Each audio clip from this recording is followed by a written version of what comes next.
Marcos, it's great to meet you today. I'm Steve DeLisi, and I'm really looking forward to our conversation.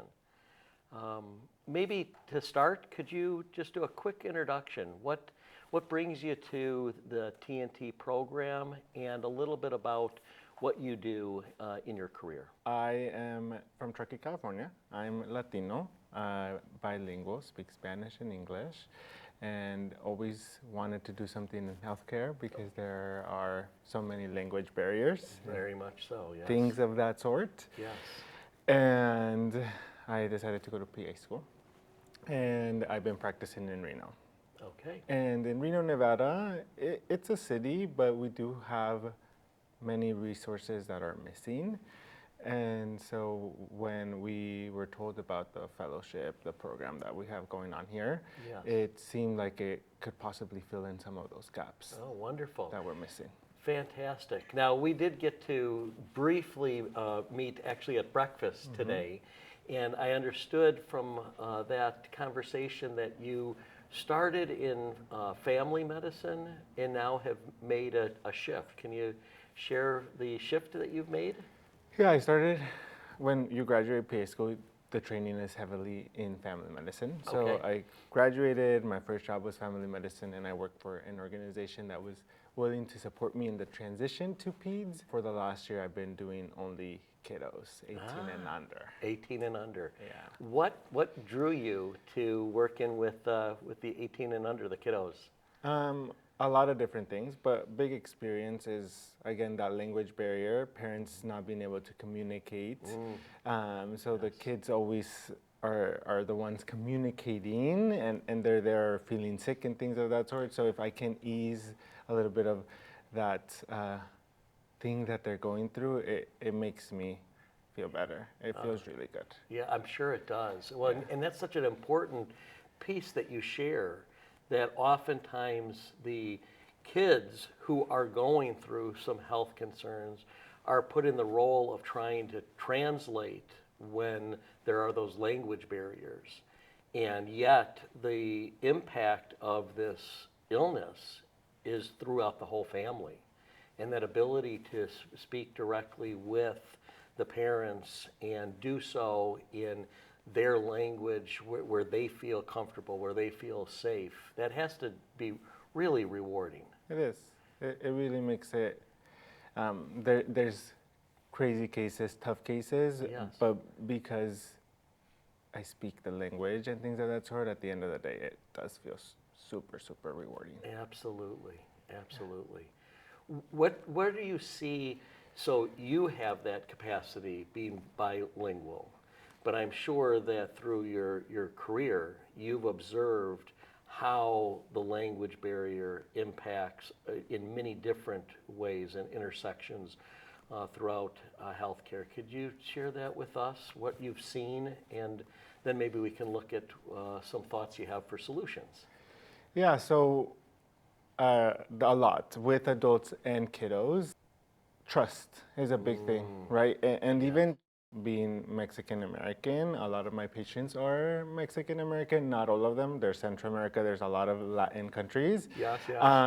But just the culture and being able to understand what they're going through right off the bat, they feel at ease. And I've noticed that when they saw me, sometimes, not always, because they're human beings at the end of the day, Sure. they were more compliant, or they were more willing to do things Yes. because of that connection. Whether Yes. it's cultural and speaking the language, I think together it made it just a little better for them. Well, that's a profound statement. There's that trust that you speak to, but also as I listened to you, the word that kept coming back to me is creating a space that's safe. And as humans, we tend to be more who we are when we have that sense of safety. And then you talk about more compliance, adherence to the treatment plan. I think you're establishing a real partnership. Right. And I would have to also imagine they fundamentally understand the whys of the treatment plan that you're putting together because you're speaking their language, literally. Right. Oh, that's really exciting. Yeah. That's fantastic. Any ways that you've seen where clearly not all healthcare professionals have that capacity and are bilingual? Are there things and ways that you see us being able to extend that to more and more people? Like using an interpreter kind of deal? That certainly. Okay. Yeah.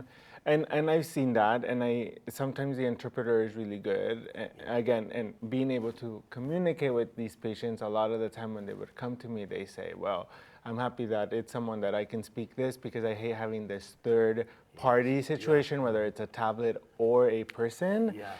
So ideally, it gets the job done with an interpreter. Yes. But it does make it a little harder, and even if it's just a little bit of Spanish or you're able to understand it, it makes a big difference. But one of their complaints or their frustrations or whatever you want to call it from patients is that I didn't like this extra thing in the room while I'm trying to tell you whatever is going on with me, what my symptoms are. Sure, some of the most intimate conversations, and now you've got a third party. Yeah. I certainly have experienced that. My work is in psychiatry and addiction medicine, and oftentimes we'll be using an interpreter, and you just feel that sense of there's a bit of a wall here. Not insurmountable, but certainly not the same as what you are describing to us today. Right. Yeah, that's fantastic. But doable. Yeah, well, we do what we can, Yes. right? We do what we can.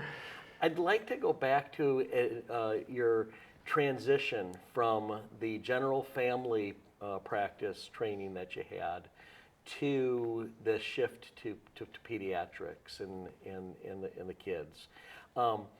Was there more that drew you into working with kids?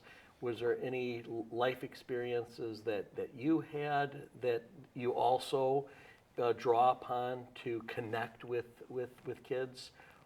From the beginning, from being an undergrad, I want to be a pediatrician or a pediatric provider. That's kind of what I knew I wanted to do, and I was between med school and PA school.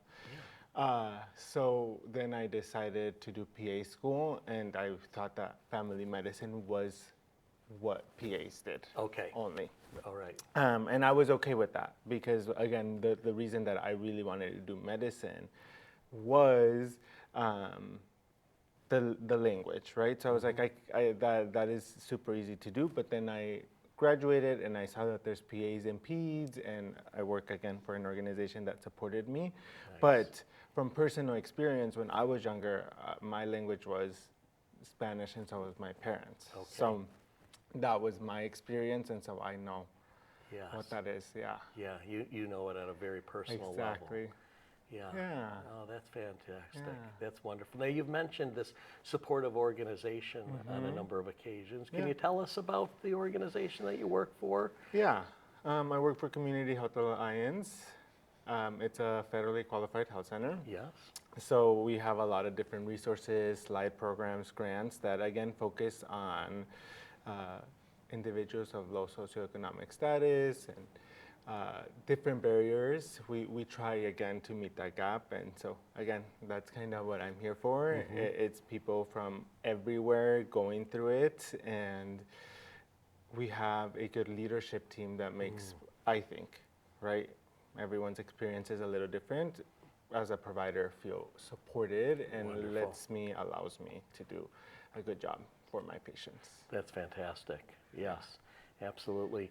Do you see the barriers that often exist, and maybe you can comment in your practice, the different barriers that exist when the populations that you're caring for have been historically marginalized, underserved, and oftentimes don't have the insurance coverage. Healthcare often is quite expensive. What have you seen in your own personal career, and then some of the things that you've seen your organization doing to respond to that need and those gaps? So I think healthcare is expensive is a great and terrible statement, right? Because we prescribe, right? That's our job as providers, Yes. right? We diagnose you, and then we prescribe, and then in a perfect world, we send you out the door, and you picked up your medication. Yes. But we're not in a perfect world, right? No, we're not. And so they come back for their follow-up, because although I would love to track every patient, that doesn't happen, and now they're back and they didn't pick up the medication. And so now maybe their A1C is a lot higher, or maybe it was medication for an infection. Yes. And now they're complicated, and now you're sending them to the ER. So ways that we have done it, we have a community health worker. So if I identify a patient that I'm like, okay, this person's gonna need some help to get the medication, other appointments, then I get them in touch with them. And sometimes we have Wonderful. extra funds, we have extra things that we can do. So we make sure that they do pick up the medication, because people just get lost from one visit to the other. Yeah, they fall through those cracks. And we have a health system that has a lot of cracks, but it Yes. sounds like your organization is really looking to intentionally be, how do we fill them and how do we bridge into the community as well? Yeah. Do you see the efforts that are being made organizationally to move healthcare from the clinic into the community? Yeah, 100%. Great. Yeah. Yeah, I think that's sort of an important piece to all of what we're talking about. Yes. You know, now you're here learning in the Train New Trainers Child and Adolescent Psychiatry program, correct? Through Correct. UC Irvine? Yes. So what drew you to that program specifically? I mean, we know that you work with the kiddos, Yes. so Child and Adolescent Psychiatry, that makes sense. Yeah. But why get a year-long training in psychiatry? What drew you to that? So it's been a year now with the kids, and a lot of anxiety and depression in all the kiddos, and not enough psychiatrists, not enough ped psychiatrists. So where do we send them? Again, back to the resources. And so we place a referral, and sometimes they're sent to Vegas, and that's an 8-hour drive from us. It's an 8-hour drive. Which is a internet one, so they could do telehealth, and they Okay. took Medicaid, and so that when I was doing the adults, that made it a little easier. But with the kids, it gets a tad bit more complicated sometimes. For sure. And there's, because a lot of providers are scared sometimes, right? Maybe it's from the parents, or what the side effects are going to be to the kiddos. That's right. So it makes it a little harder. Yes. And so sometimes, not sometimes, most of the time, we're primary care providers, pediatricians are the ones handling Absolutely. these mental health disorders. And so when I found out about it, I was like, I want to be able to do a little bit more for my patients. I'm hearing a pattern. Yeah. I'm hearing a pattern from the earliest stages that you are someone who really intentionally observes the people that you want to serve and asks the question, you know, where are those barriers? Be it financial barriers, cultural barriers, language barriers, now diagnostic and access to care. I'm hearing that as a pattern. Is that true? Is that true of Marcos across your life? Yes. Yes. I would say so. Okay. How does that get expressed in other aspects of your life? We've been focused on your healthcare identity. Any other ways in which you see yourself looking and being intentional? How can I further serve my neighbors, my brothers and sisters in this world? Outside of healthcare. You take it anywhere you want. Well, so I'm early in my career, right? Yep. So, which is phenomenal. I think that's really great. I think one of the other things, right, this is a psych thing, but there's a lot of kiddos with weight issues. And that's, I think, really hard. Yes. So then I've thought, nothing yet, but programs or some sort of way that I could maybe help our community, get them active, learn more about foods and things of that sort. I think that would be beneficial for Absolutely. all the kiddos out there. Yeah, no, So that that's would be something outside of the clinic. Yeah, okay, very good. Now, it really important, I think one of the most exciting things about working with pediatrics in any facet is that ability to identify and address risk factors or early symptoms that might lead to more chronic illness. I've had a career on the adult side of the spectrum, and one of the things that I've regretted is not being more active in early stages of either prevention or like that. You see that there is increased incidence of obesity. How do we address that early so that those chronic downstream effects? Right. So yeah, that's. And it's all connected, right? The obesity then results in bullying, and then the bullying has anxiety and depression around it. Well said. And so it's, Well said. there's ways to support the community. Yeah. And then they can land and meet with someone like yourself. Yes. Who understands them from a cultural perspective and can speak to them in their language. Yes. What a wonderful gift. It's great. What a wonderful gift. And this has been something you've wanted to do from quite a long time. Yes, that's correct. I love hearing that. Yeah. That's wonderful. Now, I also understand that you are a yoga instructor? I am. I do, Pilates. Pilates, okay. But I teach at a yoga studio because it's hot Pilates. So most of the time, the yoga instructor title comes Okay. from it, Fair, but yes. I only teach Pilates. You No only teach vinyasa, Pilates. nothing. Okay, Nothing yep. like that yet. Yet, yeah. I think that's another theme that I hear is yet. Yes. Your life is, I see this and I'm not there yet, but yeah. We can make it happen. But we can make it, oh, what a hopeful Yes. message right there. We can make it happen. Yeah. How did you get involved and interested in Pilates? For Pilates, so when you graduate PA school, there's some time while you do credentialing and things of that sort. Yeah. So I also was doing Pilates during PA school, which was one way that just it kept me sane, right? PA school was chaos, and it was a way to go and de-stress and be able to be ready for exams and the homework and everything that comes with the fast pace of PA school. So when I finished PA school, they had a teacher training and at the studio that I went to. And so because I had that time, I did it. Yes. And I was only going to do it for a little bit, and it's 3 years later, and I'm still teaching. Wow. And I love it so much. Yeah, I can see that you do.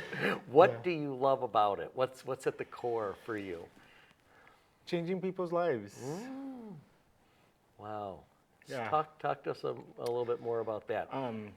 Making them stronger. There's a lot of different things from it. There's a lot of different people that come to Juice Box Yoga. So then being able to support them in their journey and seeing the difference, right, that they come, maybe they started in January with their New Year's resolution. Yes. And now we make it to the end of December and things are better. So seeing that progress, seeing people improve and slowly increase their workload, it's really great. That sounds great. Do you use your bilingual talents in that capacity as well? Not yet. Not yet. Not yet. But it maybe in the future. Yeah, I certainly could see how that, again, creating that safe place and a sense of presence in home. Yeah. You'd be well suited to do that, I think. Do your worlds between your PA healthcare persona and your Pilates training and your own personal study and use of Pilates, do they cross over?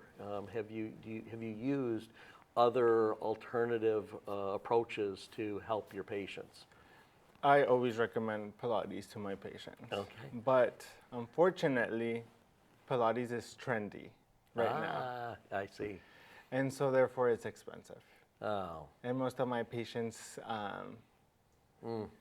they can't it gets complicated, but it doesn't even have to be Pilates, right? If I asked my adult patients when I was seeing adults to exercise, the first thing was, I'm tired from work, I work long hours. So time and money makes it really hard. Although we advise it in family medicine or primary care, like that's first line treatment. Sure.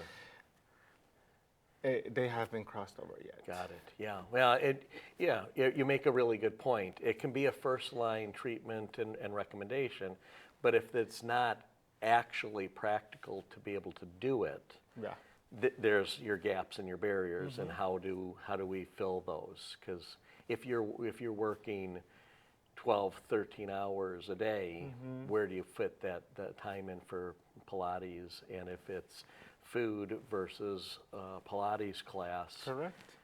Food's going to It's win. very important. Yeah. Yes. So, all right. We've seen that there are barriers, there are gaps. We've also set the pattern that you're someone who sees those things and looks to fill them and find solutions. And I've heard, that I'm not doing that yet.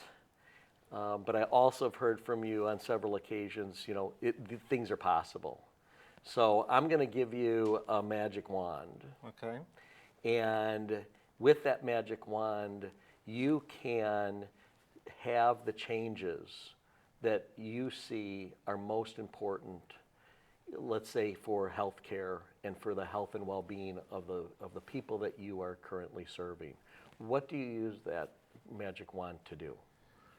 I think the biggest thing in Reno, specific for Reno, is a lot more pediatric specialists. Okay. That would be a big one. Yeah. Just because, it used to be a rural city kind of situation, but we're growing. So, a pediatric neurologist has like 6 to 8 month wait list right now, right? And if we're trying to get someone in for seizures, that's a long time. That is a long. Well, and then you said for a psychiatrist, you're looking at 8-hour drive. Yes. How long a wait? If they get in, so we have right now, we have a nurse practitioner, that's psychiatrist that only sees 14 years and over at organization that started not too long ago. Yes. So she can see them a little faster. Okay. But then if we do have to refer, right, maybe not, it's not in her scope of practice, whatever the case may be. Yes. The wait list of our psychiatrists in the area are also super long, maybe 4 or 5 months, which again, if you are going through psychosis or having all these different diagnoses coming up all at once, you're ending up in the emergency department and you're affecting the people around you, your family members, right? If it's a tight group that you live with and things of that sort. So just having some more specialists and more availability, I think that would make it a big deal. That take Medicaid. Yeah. Because that's the thing, right? We do have people in the area, right? Because me making Reno sound like it's the middle of nowhere, and that's not the case. Not everyone takes Medicaid or serves the underserved, right? And so that's, I think, where more Medicaid, more resources for providers to be encouraged to help the population that truly needs it. Absolutely right. Yeah, no, I think that's a really good use of that magic wand. What gives you hope when you wake up in the morning, when you go to work? What are your sources of hope and optimism these days? I see patients trying their hardest, right? No matter what. So they do have these barriers. There's things that affecting their daily lives. And after one follow-up or the other, when there's small changes, that really does. I'm like, okay, maybe they couldn't make it to Vegas. Yes. Maybe we haven't gotten them in anywhere. But just checking in frequently with them has made it a little better. Excellent. So again, that connection. Yeah, that connection goes back to, again, establishing connection, trust, safety. Yes. Yes, wonderful. Wonderful. Anything else that you want to share with our listeners? I'm confident that they are going to be really interested in our conversation. Is there anything that we haven't talked about that you really want to share with those listening in today and make sure that they hear this message? I don't think so. Okay, all right. If those who are listening in Yeah. want to learn more about you and about this wonderful organization that you're working with, Yeah. how do they reach out? How do they get more information? Website, phone numbers? How can they get in touch with you and the organization? I want to say that Community Health Alliance website. We can certainly put that. There you go. Yeah, absolutely. I do have our number memorized, Good. 775-329-6300. And we do have donations, right? We are currently outside of this, right, Yes. at our community. We just had a clinic that was in a really tiny part of town, have an expansion due to a lot of donors and things of that sort. Sure. And at that clinic, which is an area where there's a lot of our homeless population, we have now expanded it and added a pharmacy to it. Oh, So so then- wonderful. Because we have the slide discounts and things of that sort, that Yes. makes it a little better for them. Absolutely. So things like that, right? For people listening, that type of thing would be super. Oh, thank you for sharing Yeah. that. Because I think a lot of times people do, they listen to conversations like this and they ask, what can we do? Right. And that's something concrete that they can really take that heartfelt passion and help and support the work that you all are doing. Yeah. And having that on-site pharmacy, what a wonderful, yes, you can do the sliding scales, but also so much easier to then get that prescription. And as you talked about, if they don't fill the prescription, it doesn't work. Right. I mean, we don't have to wonder if a medicine works or doesn't work. Yeah.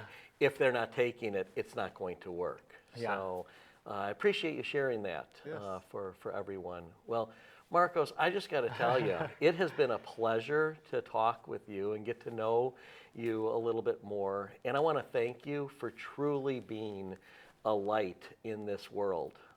I'm coming out of this conversation with more hope, knowing that there's people like you who see the gaps and the barriers, understand how that impacts people, and then steps up and says, how do I fill that gap and be a source of hope for others? And so thank you very, very much for talking and for doing what you do and who you are. Thank you for having me. I Yeah, appreciate my pleasure.